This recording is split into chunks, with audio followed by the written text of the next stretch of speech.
Start అయిందా? Okay. కొంచెం దగ్గరగా ఉండాలి, వాయిస్ రావాలి. వాయిస్ వచ్చాక అప్పుడు దూరం పండి, అందరు స్వాములు కనబడతారు. అందరికీ ఓం నమ శివాయ అండి. ఈ గ్రామ స్థాయిలో ఉండే అయ్యప్పలందరికీ 2 విజ్ఞప్తులు చేస్తున్నాను. ఒకటి ఏంటంటే, అయ్యప్ప పడి పూజ మనం చేస్తాం. ఆ పడి పూజ సన్నిధానానికి ఆ గ్రామంలో ఎల్కేజీ నుంచి పిహెచ్డి దాకా చదివే కుర్రోళ్ళని పిలవండి, యంగ్స్టర్స్ని. అలా వచ్చిన కుర్రోళ్ళకి అయ్యప్ప బొట్టు పెట్టేసేసి విభూతి, విజయ కంకణం రాని ఒక కంకణం కట్టేసేయాలి. తర్వాత ఆ కుర్రోడికి ఒక పెన్ను ఇచ్చేసేయాలి. సోల్జర్కి గన్ను, స్టూడెంట్కి పెన్ను ఇంపార్టెంట్ అని.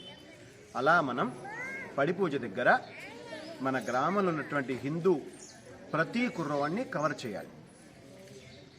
ఈ పెన్ను తీసుకున్న కుర్రోడు ఎంతకాలం ఆ పెన్ను చేతులు ఉంటే అంతకాలం ఎవరిచ్చారని అడిగితే అయ్యప్ప ఇచ్చాడని చెప్తాడు.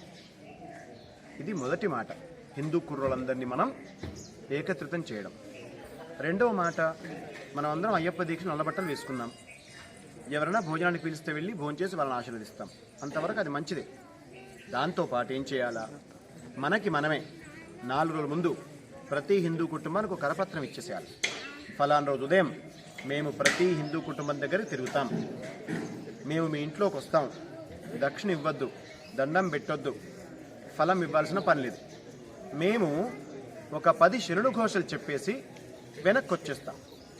మేము నల్లబట్టలు ఉన్నాం కాబట్టి మేము మీ ఇంట్లో అడుగుపెట్టినప్పుడు మీ ఇంట్లో ఏ మూలకి ఏ శనిపీడ ఉన్నా మా నల్లబట్టలకు ఆకర్షణమై మాతో పాటు బయటకు వచ్చేస్తాడు, మీరు సుఖంగా ఉంటారు.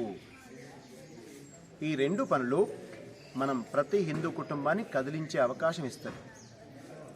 మనం ప్రతి హిందూ కుటుంబం దగ్గరికి వెళ్దాం. నేను మళ్ళీ స్పష్టంగా చెప్తున్నా, ఎంతమంది అయ్యప్పలు ఈ రాష్ట్రంలో ఉన్నారో అంతమంది చర్చి ఫాదర్లు లేరు. ఎంతమంది అయ్యప్పలు ఈ రాష్ట్రంలో ఉన్నారో అంతమంది మౌలవీలు మస్జిద్లో లేరు. వాళ్ళు సిగ్గుపడకుండా పనిచేస్తున్నారు. మనం కూడా భగవంతుని సేవలాగా భావించి ఈ యొక్క కార్యక్రమాన్ని మొదలు పెడదాం. పడి పూజ దగ్గర యువకుల్ని పిలవడం, ప్రతి హిందూ కుటుంబానికి మనం వెళ్ళి వాళ్ళ ఇంట్లో ఒక 10 శరణు ఘోషలు చెప్పి వాళ్ళకి అన్ని పీడల నివారణ జరిగే విధంగా దండం పెట్టుకొని వెనక్కి రావడం. సర్వే జనాః సుఖినో భవంతు. ఇది అందరూ ఆచరించండి. శుభం.